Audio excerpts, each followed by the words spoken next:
नमस्कार सगळ्यांना. आजचा मेसेज आहे नो कंप्लेनिंग. आपल्याला तक्रार करायची नाही आहे. दिवसभरामध्ये आपण खूप साऱ्या गोष्टींची तक्रार करत असतो.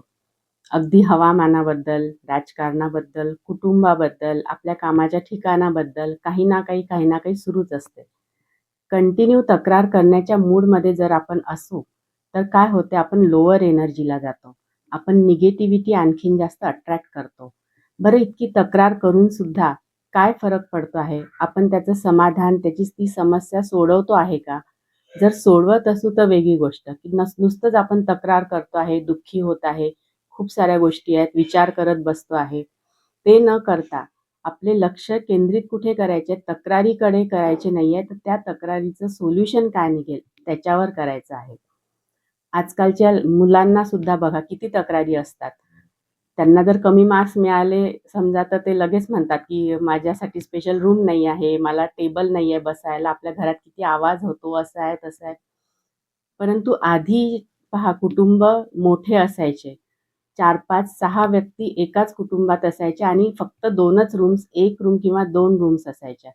तरीसुद्धा तिथले जे मुलं होते ते चांगला अभ्यास करायचे. अगदी स्ट्रीट लाईटच्या खाली बसून अभ्यास करायचे, चांगले मार्क्स मिळवायचे.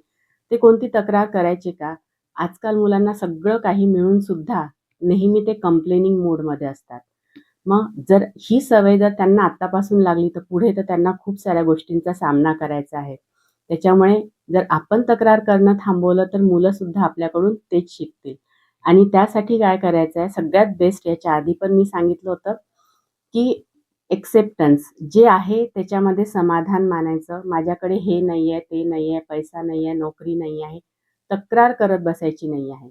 त्याच्यावरचं सोल्युशन पाहायचं आहे आणि सध्या आपल्याकडे जे आहे त्याच्याबद्दल आपल्याला ग्रॅटिट्यूड व्यक्त करायचं आहे, कृतज्ञता व्यक्त करायची आहे. कारण आपण तक्रार करत बसू तर आपलं लक्ष केवळ त्याच्याकडे जाईल आणि त्या गोष्टी आपण आणखीन जास्त अट्रॅक्ट करू.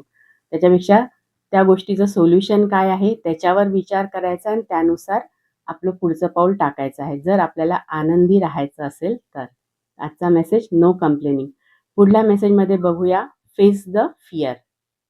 तोपर्यंत bye everyone. Enjoy your day with attitude of gratitude. Thank you very much.